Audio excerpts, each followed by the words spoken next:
He was warm, he came around like he was dignified. He showed me what it was to cry. There's nothing where he used to lie. This conversation has run dry. But that's what's going on, and nothing's fine. What happens when a reality TV star wins the spotlight only to face unexpected twists and turns in their journey? From pop-punk rebel to country sweetheart and back again, Cassadee Pope's story after The Voice is one of transformation, struggle, and ultimately finding her true voice. But what really happened behind the scenes? I felt amazing. I mean, the reaction I got was exactly what I wanted. I wanted to move people, and I wanted Blake to be proud, because that's such an important song to him and Miranda, and I just wanted them both to react the way he did. So Miranda hasn't watched it yet. She's about to, because it's East Coast, so I'm like hoping she loves it. What do you think of? It's 2012, and Cassadee Pope has just been crowned the winner of The Voice Season 3. The spotlight is bright, the future seems promising, but little did anyone know the roller coaster ride that would follow. What makes a successful artist completely change their musical direction not once, but twice? And how does someone handle the pressure of fame while dealing with personal tragedies and public scrutiny? Born in West Palm Beach, Florida in 1989, Cassadee's journey began long before The Voice. Music wasn't just a hobby, it was in her DNA. Growing up with a father who played guitar and parents who filled their home with melodies, young Cassadee was destined for a life in music. By age 10, she wasn't just singing along to her favorite songs, she was writing her own, pouring her heart into simple yet emotional melodies that would foreshadow her future career. But here's where things get interesting. Before becoming a household name on The Voice, Cassadee was already making waves in the music industry as the lead singer of Hey Monday, a pop-punk band that had carved out its own niche in the alternative scene. The band's success wasn't small potatoes. They were touring, building a dedicated fan base, and living the rock star dream. So why would someone leave all that behind? The answer lies in a bold decision that would change everything. In 2011, Hey Monday went on hiatus, and Cassadee found herself at a crossroads. It was during this time of uncertainty that The Voice came calling, offering a platform that would either make or break her career. With nothing to lose and everything to gain, she took the leap. Enter Blake Shelton, the country music superstar who would become her mentor on The Voice. When Cassadee performed Torn for her blind audition, something magical happened. Blake turned his chair, seeing potential in this pop-punk princess that others might have missed. But here's the real question. Was it just luck, or did Blake see something in Cassadee that she hadn't yet discovered in herself?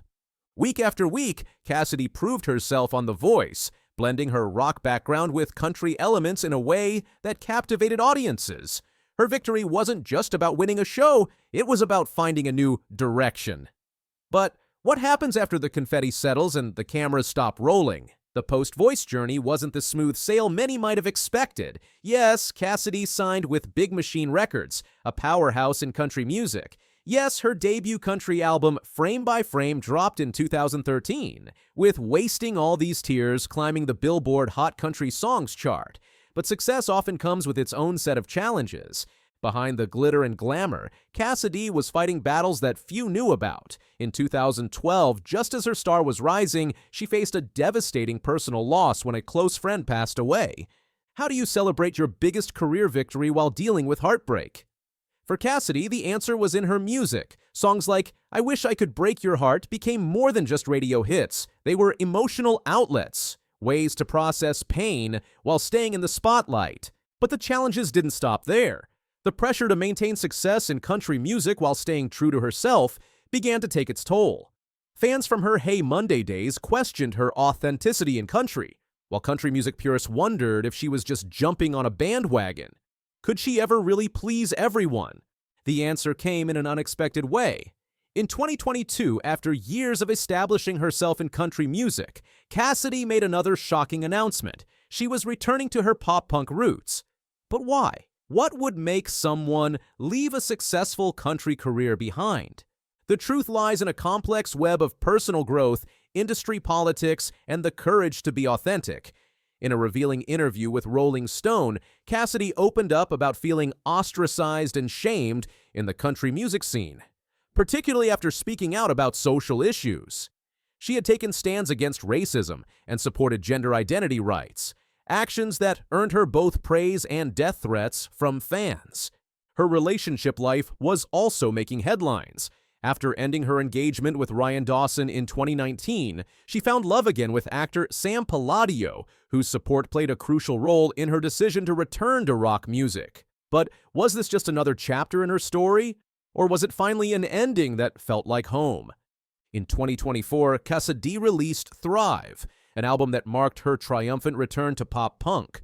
The album wasn't just a collection of songs, it was a statement of independence, a declaration that sometimes the bravest thing you can do is return to your roots. Singles like Eye Contact and Bad Decisions showed a mature artist who had found her voice again, proving that growth doesn't always mean moving forward. Sometimes it means coming full circle. But let's explore what really drove these changes. In the country music scene, Cassadee had become known for speaking her mind, even when it wasn't popular. When Morgan Wallen was caught on video using racial slurs, she was one of the first to condemn his actions publicly. When Jason Aldean's wife made controversial comments about gender identity, Cassadee, along with Maren Morris, stood up against hate. These weren't just social media moments. They were defining instances that showed who she really was beyond the music. The price of speaking out was high, death threats poured in, and some fans turned their backs on her. But instead of backing down, Cassadee used these experiences as fuel for her transformation. In therapy, she began to process the toll these confrontations had taken on her mental health. The question wasn't just about what genre of music to pursue anymore, it was about where she could be truly herself. Looking back at her journey, it's clear that Cassadee Pope's story isn't just about a singer changing genres. It's about an artist who dared to be authentic in an industry that often demands conformity. From the Voice stage to country music awards shows to pop-punk venues, she's proven that success isn't measured by staying in one lane, but by having the courage to change lanes when your heart tells you to. Today, Cassadee Pope stands as proof to authenticity. Her journey from pop-punk to country and back again isn't a story of indecision. It's a story of growth, courage, and the endless pursuit of artistic truth. She's shown that sometimes the biggest victories come not from winning competitions or topping charts, but from finding the strength to be yourself, even when it costs you something. Cassadee Pope's journey after winning The Voice defies simple categorization. Moving beyond her victory with Blake Shelton's mentorship, she navigated both triumphs and setbacks, experimenting with genres from country to pop punk. Her path demonstrates that success isn't about conforming to industry expectations, but about having the courage to evolve authentically. Though this journey sometimes cost her followers, Pope proved that finding, losing, and rediscovering one's voice can be more meaningful than any competition win. She embodies the truth that artistic growth often follows an unpredictable path. The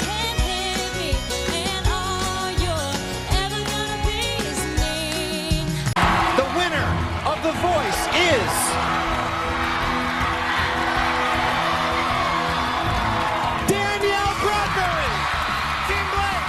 Danielle Bradbury went from a 16-year-old The Voice winner in 2013 to a rising country star. Her hit songs now reach millions, proving talent and hard work pay off. But what really happened to her after The Voice will shock you. Let's take a closer look.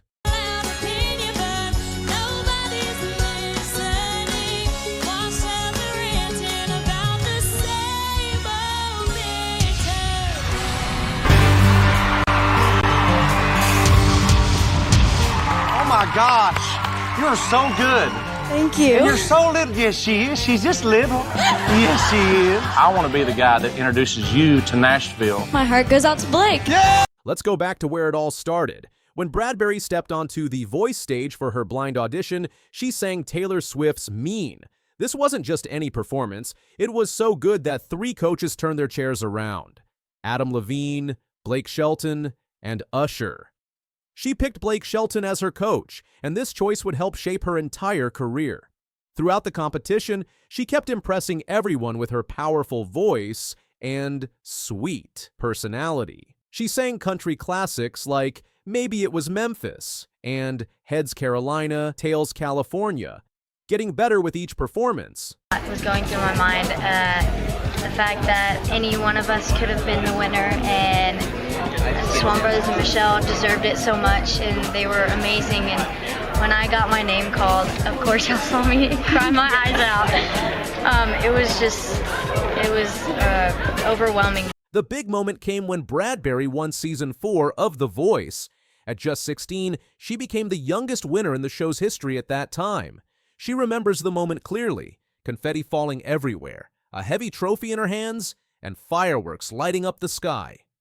It was overwhelming for a teenager who had never performed much before the show, but this was just the beginning of her musical journey, and she was ready to work hard to make her dreams come true. Being in the studio, other than The Voice, it's different in a way. I mean, you're recording your own song, and it's just crazy to think, but it's great being in there, and yeah, it's so much fun. Compared to being on The Voice and everything after The Voice, it's pretty much more crazy. You're constantly going everywhere. I mean, you're not in the same place, and it's a whirlwind, but so far so good. Right after winning The Voice, things started moving fast for Bradbury. Just 2 days after her win, she signed a record deal with Big Machine Records, the same label that worked with Taylor Swift. Her first single, The Heart of Dixie, came out in July 2013, and by November, she had released her first album.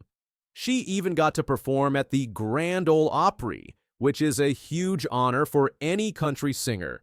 She was living her dream, touring with big stars like Brad Paisley and Hunter Hayes. Showing you what you're all about. But the music industry isn't always easy, even for voice winners. Bradbury spent the next few years working hard to find her own sound and style. She didn't want to just be known as that girl who won The Voice. She wanted to be known for her own music. In 2017, she released her second album, I Don't Believe We've Met, which showed how much she had grown as an artist. The album included songs like Sway, which has now been streamed more than 62 million times on Spotify. Hey, we're all in the same. During the COVID-19 pandemic in 2020, Bradbury kept making music even when she couldn't perform live. She released songs like Never Have I Ever and Girls in My Hometown. She also started working with other artists, showing she could do more than just country music. She sang with Thomas Rhett and Nick Jonas, and even appeared on a song for the Charlie's Angels movie soundtrack. These collaborations helped her reach new fans and try different styles of music. Never have I ever been in love. 2023 turned out to be a big year for Bradbury. She released a song called A Special Place that got everyone's attention, including Kelly Clarkson, who covered it on her TV show. This was a special moment for Bradbury, seeing someone she looked up to singing her song. She also went on her first headlining tour, called the A Special Place Tour, which means she was the main performer instead of opening for other artists. Special Place is that anthem song, and which, starting with that, I already thought that was intriguing as a title. When I saw the song to listen to, Special Place is like, a lot goes through your head. You're like, I wonder what this song is about. And then when you play it, it totally is way different than you think. Looking back at the last 10 years, Bradbury has come a long way from that nervous teenager on The Voice. She's released 3 albums, toured with some of country music's biggest stars, and built a strong following of loyal fans. But what makes her story special is how she's grown not just as a singer, but as a person. She's taken control of her career, writing more of her own songs, and making music that truly represents who she is. The room is hot and the pool is cold. The TV. But wait, there is more. Her recent music shows how much she's grown as an artist. In 2024, she's been super busy, releasing 3 new songs in just 7 weeks. First came Younger and Wiser in April, showing fans a more mature side of her music. Then she dropped Wedding or a Funeral in May, which got people talking because it seemed to hint at problems in her past relationship. Her latest song, Broken Boy, came out in June, and fans are loving this new direction in her music. My best friend didn't like you when we first met. Was hard to not let that get into my head. The biggest news came during a concert in Nashville, when Bradbury announced something her fans had been waiting for. Her third studio album, called Danielle, has came out on September 6, 2024. What makes this album special is that it's her first independent release, meaning she's not working with a big record label anymore. This shows how much confidence she's gained in controlling her own career and making music her way. Looking at her success on social media and streaming platforms tells an interesting story, too. Her song, Sway, didn't just get 62 million streams on Spotify, it helped prove that voice winners can have lasting careers in music. When Kelly Clarkson covered her song A Special Place on The Kelly Clarkson Show, it was like everything had come full circle. Here was one of the biggest names in music recognizing Bradbury's talent, not as a reality show winner, but as a serious artist. Her work with other artists shows how versatile she's become. She's not just sticking to country music anymore, she's worked with Zac Brown Band and Thomas Rhett in country music, but also with Diplo in dance music and appeared on movie soundtracks. She even recorded a Spanish version of her song Never Have I Ever with Mexican artist Kurt, showing she's willing to try new things and reach different audiences. The touring life has been busy for Bradbury, too. After finishing her A Special Place tour, she joined Jordan Davis on his Damn Good Time tour. They already worked together on a song called Midnight Crisis, and fans are excited to see them perform together. These tours are different from her early days when she was just opening for other artists. Now she's a co-headliner, sharing the spotlight with established stars. When asked about her old coach Blake Shelton, Bradbury shows nothing but gratitude. Even though they haven't talked much lately, she says they're always supporting each other from far away. Whenever they do meet, they share big bear hugs, showing that some connections from The Voice last long after the show ends. This kind of relationship has helped her stay grounded even as her career keeps growing. Looking ahead, Bradbury seems focused on making music that means something to her. Her new album, Danielle, is special because she's naming it after herself, not her full name like her first album, but just Danielle. This suggests she's more comfortable with who she is as an artist and person. The songs she's releasing are more personal and honest than ever before. Her story is important for young artists to hear because it shows that winning a TV show is just the beginning. The real work comes afterward, and it takes years of dedication to build a lasting career in music. Bradbury has managed to do what many reality show winners struggle with. She's created her own identity beyond the show that made her famous. So I got to a certain point that I always want to get better and better. So with my stand-up and everything, I always want to perfect it. So when I told people I wasn't cussing as much, it was me studying myself, saying I don't want to be like every other comedian and have a cussing word every 2 seconds. Right. Chris Tucker went from cracking jokes on small comedy stages to becoming one of Hollywood's biggest stars. His iconic role as Smokey in Friday made him a fan favorite almost instantly. So why didn't he return for next Friday? Was it a matter of money, or was something more personal at play? Chris Tucker finally sets the record straight. Let's uncover the truth. The Chris Tucker that we got now is Epstein Island Chris Tucker, not Smokey. Oh, Lord. Before we proceed further, let's start from the beginning. In 1995, Friday became an instant hit in theaters across America. The movie brought audiences a fresh comedy style, with Chris Tucker's performance as Smokey standing out as a fan favorite. His fast-talking, energetic character made people laugh and helped make the movie a classic. But when Next Friday came out in 2000, Tucker wasn't in it. His absence left many fans wondering what happened to the actor who made Smokey such a memorable character. Let's see what his fan r/Blankies post on Reddit. Does a bunch of hits in the mid-90s in short succession, then radio silence after Rush Hour 2 for 6 years, then Rush Hour 3 in 2007, and he's only sporadically been in stuff since. Did some shit go down with him that I'm not aware of? The movie's impact on culture was huge, especially in how it showcased Tucker's natural talent for comedy and his ability to create unforgettable moments on screen. I can do whatever I want to do.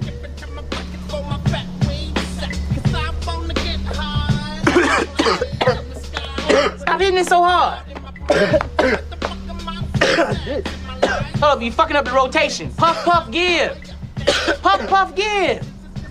Fucking up the rotation. You can get killed with somebody else. Tucker's story in comedy began in 1990 at the Comedy Act Theater in Atlanta, Georgia.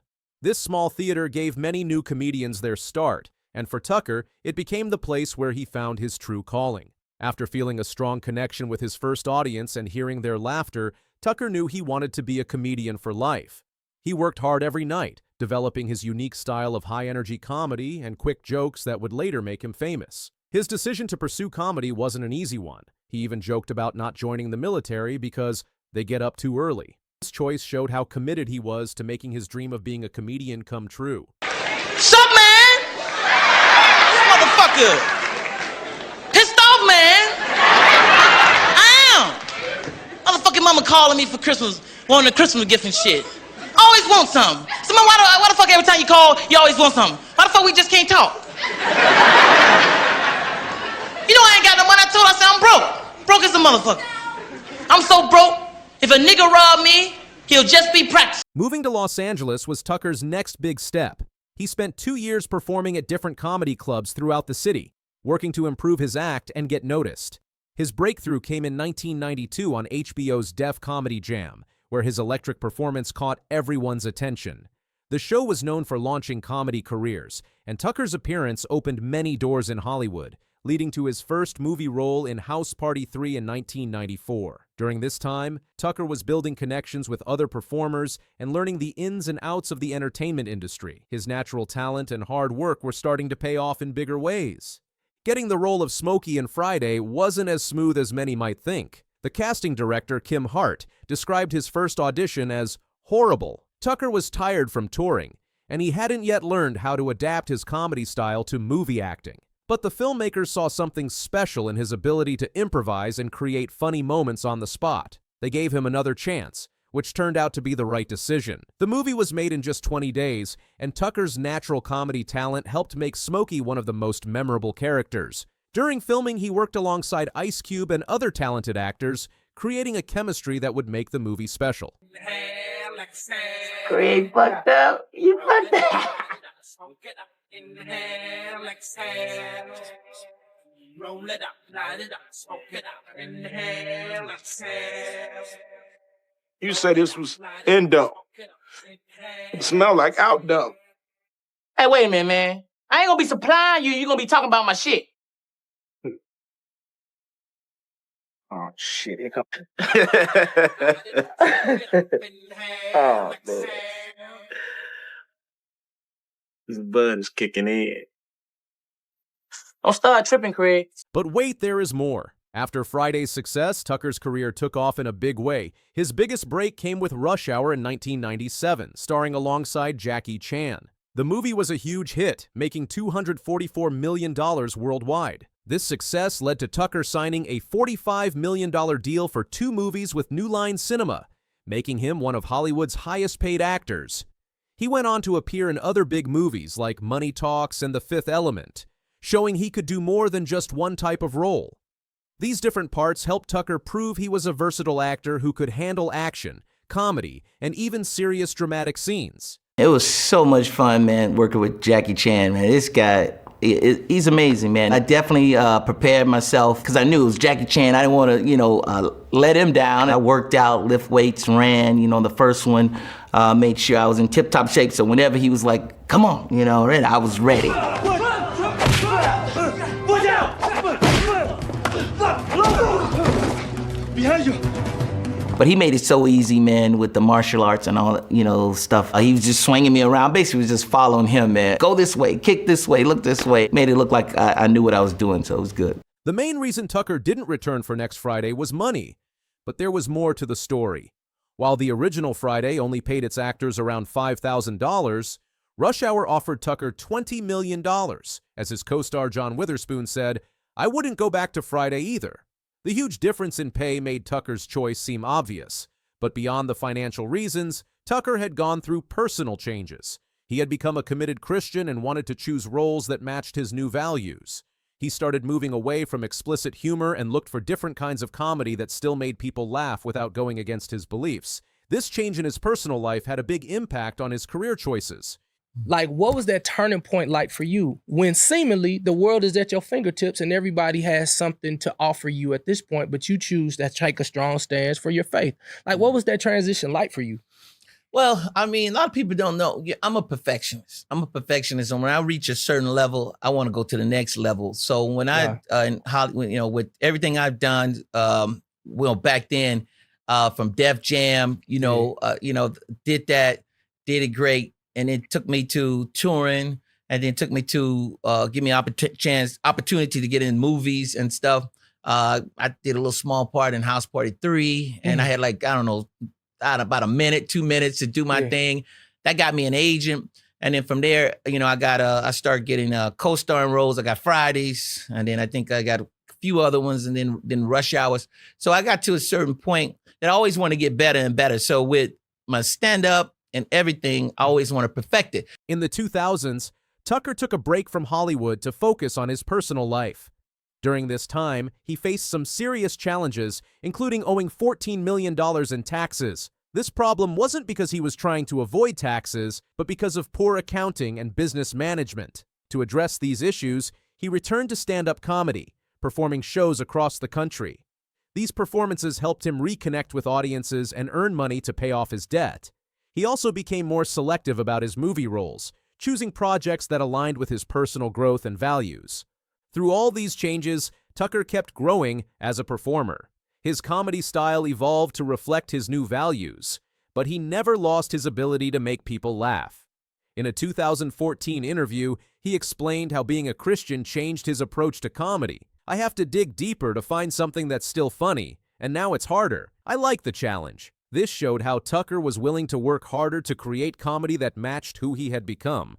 Recently, Tucker announced he would return for Rush Hour 4, showing he's still open to revisiting past successes when they match his current goals. Everyone wants to know, is Rush Hour 4 happening? Is that ever going to happen? I don't know. I want to do it, and I heard that it's getting close to, coming to happen, so we'll see. We'll see what happens. This decision proves that Tucker isn't against doing sequels.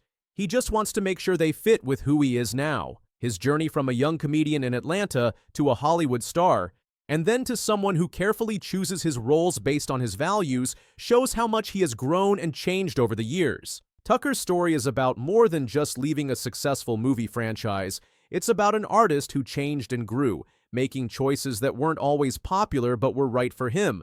From his early days doing stand-up in Atlanta to becoming one of Hollywood's biggest stars, and then choosing a more personal path, Tucker has always followed his way.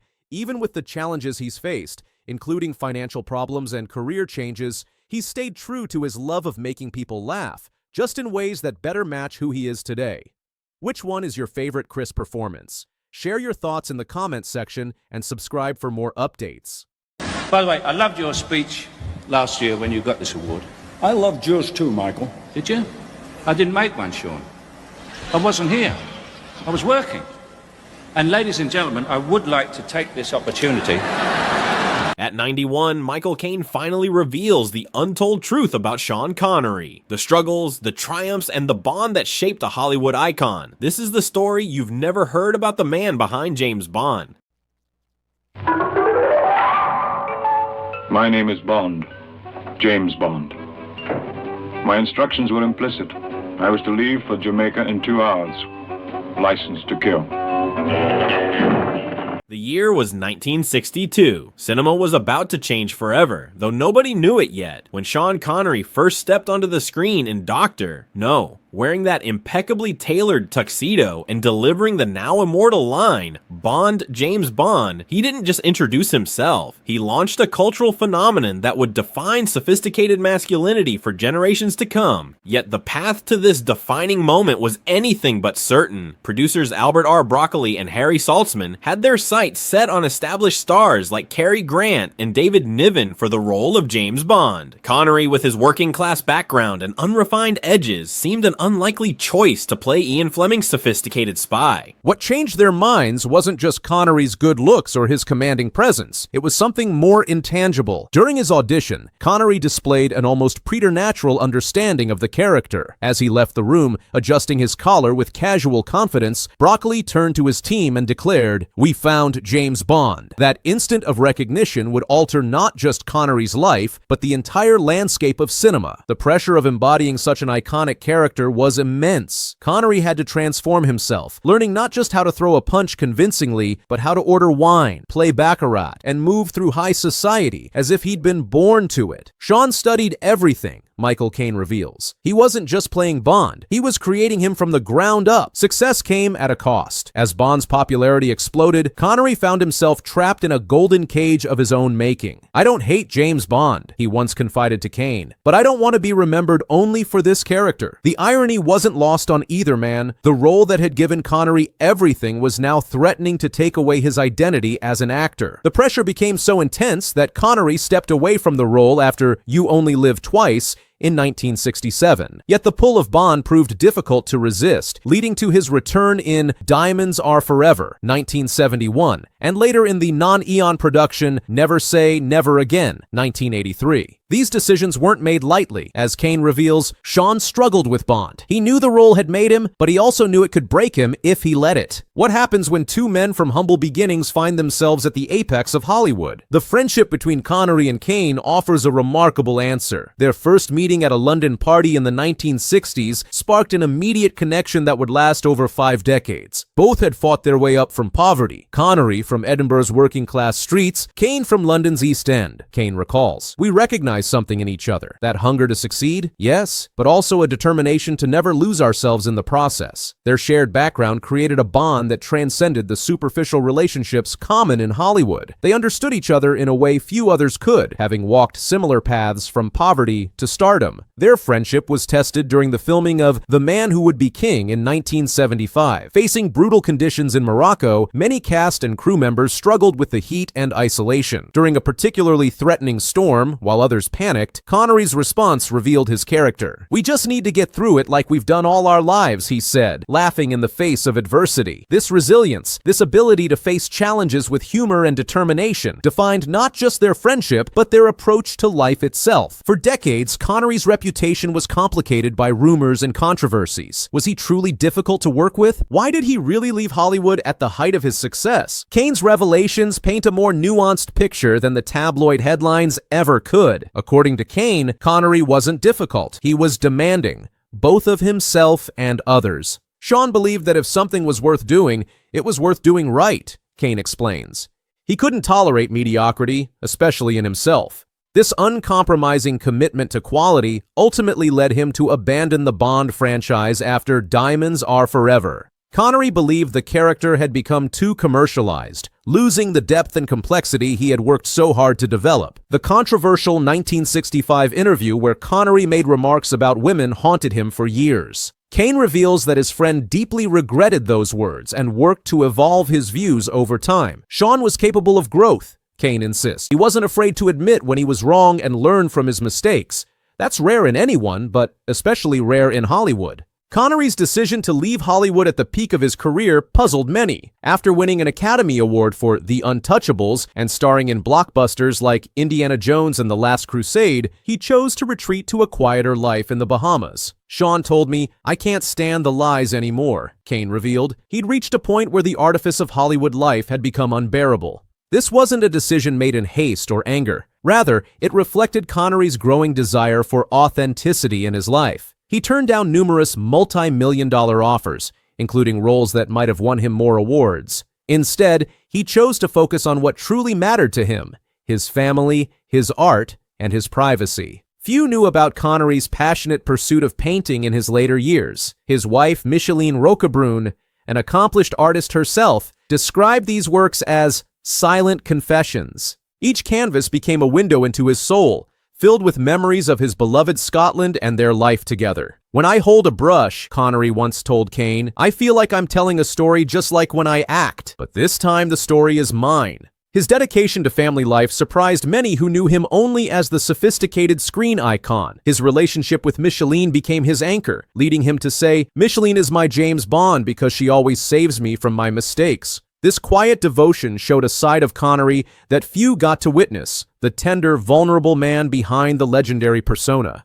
Connery's battle with Alzheimer's disease in his final years revealed both the fragility of life and the strength of love. Micheline chose to care for him personally, watching as the sharp mind and vibrant personality that had captivated millions gradually faded. Yet even in his most vulnerable moments, glimpses of their deep connection remained. Micheline shared, It was heartbreaking to see such a powerful mind slowly slip away, yet she also spoke of moments of profound connection when his eyes would light up with recognition and love. These precious instances became her solace as his condition progressed. On October 31st, 2020, Sean Connery passed away peacefully in his sleep at his Bahamas home. His death sparked global mourning, with tributes pouring in from around the world. But the true measure of his impact goes far beyond the roles he played or the awards he won. Sean Connery's influence extends far beyond his portrayal of James Bond. From his knighthood in 2000 to his passionate advocacy for Scottish independence, he lived life on his own terms. Kane said, "Sean was not just my friend, but an inspiration. His legacy is not just James Bond. It's how he lived, how he fought for what he believed in, and how he treated others. His commitment to his Scottish heritage never wavered, despite his global success. I am Scottish first and an actor second," he often declared. This pride in his roots, combined with his support for Scottish independence, made him not just a cultural icon, but a symbol of national identity for many Scots. What made Connery truly exceptional wasn't just his acting prowess or his legendary charm. It was his authenticity. In an industry built on illusion, he remained steadfastly true to himself. Whether playing a British secret agent or a Russian submarine commander, Connery brought an unmistakable dignity and presence to every role.